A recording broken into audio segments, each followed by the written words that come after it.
তোমাদের একটা সুবিধা আছে, পৃথিবীতে যারা আমার জন্য আল্লাহর কাছে সেই ওয়াসিলা চাইবে, হাল্লাত লাহু শাফাআত ইয়াউমাল কিয়ামা, আমার জন্য জরুরি হয়ে যাবে আমি তার জন্য বিচারের মাঠে সুপারিশ করব। বুখারী মুসলিম। এই জন্য আমি তোমাদেরকে চাইতে বলছি, আমি তো আশা রাখি সেটা আমি পাবো, আমি আশা রাখি সেই মান মর্যাদা আমি পাবো, একজন মানুষই পাবে, আর আমি হচ্ছি সেই ব্যক্তি। তবে সারা দুনিয়ার মানুষ কিয়ামত পর্যন্ত আল্লাহকে বলো, আল্লাহ যেন সেই জায়গাটা আমাকে দিয়ে দেয়। আর এমন ভাবে দুয়ার বাক্য বানানো আছে, রাসূল সাল্লাল্লাহু আলাইহি ওয়াসাল্লাম বলছেন সারা দুনিয়ার মানুষ বলতে বাধ্য, দেন না, দিতে তো চেয়েছেন, ওয়াদা করেছেন, দেন আল্লাহ তুমি দিয়ে দাও, তুমি তো দিতে চেয়েছো, তুমি তো ওয়াদা করেছো, দিয়ে দাও। একবারে এইভাবে দোয়া আছে, আল্লাহুম্মা রাব্বা হাযিহি দাওয়াতি তাম্মা ওয়া সালাতিল কায়িমা আতি মুহাম্মাদানিল ওয়াসিলা ওয়াল ফাদিলা ওয়া বাসসু মাকামাম মাহমুদুল্লাহি ওয়াক্তা। এই মাকামে মাহমুদ সেটাই হলো ওয়াসিলা, প্রশংসনীয় স্থান, প্রশংসনীয় মর্যাদা। তো তাহলে লাভ হবে কি?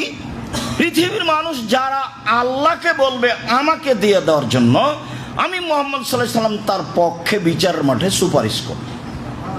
এই জন্য আমি দুনিয়ার মানুষকে এটা বলতে বলছি। তা আজকে আমাদের সাথে আলোচনার সম্পৃক্ততা কি? দুরূদ। সেটা হলো এই, অবশ্যই আজানের উত্তর দিব, সাথে সাথে একটা আজানের উত্তর দিলেই হবে। উত্তর শেষ হলে দুরূদ পড়ব, তারপরে তাকে দিয়ে দেওয়ার জন্য বিশেষ দোয়া পড়ব, এ তুমি দিতে ওয়াদা করেছো, দিয়ে দাও। সম্মানিত দিনী ভাই বোন, আয়েশা রাদিয়াল্লাহু তাআলা আনহা বলেন,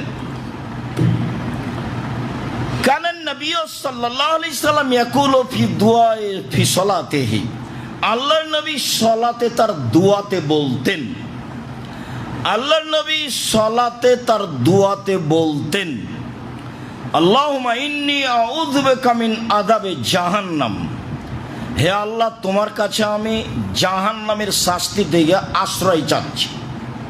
আউযু বিকা মিন আযাবিল কবর, তোমার নিকট আমি কবরের শাস্তি হতে আশ্রয় চাচ্ছি। আউযু বিকা মিন ফিতনাতিল মাসিহিদ দাজ্জাল, তোমার কাছে আমি দাজ্জালের ফিতনা থেকে বাঁচতে চাচ্ছি। আউযু বিকা মিন ফিতনাতিল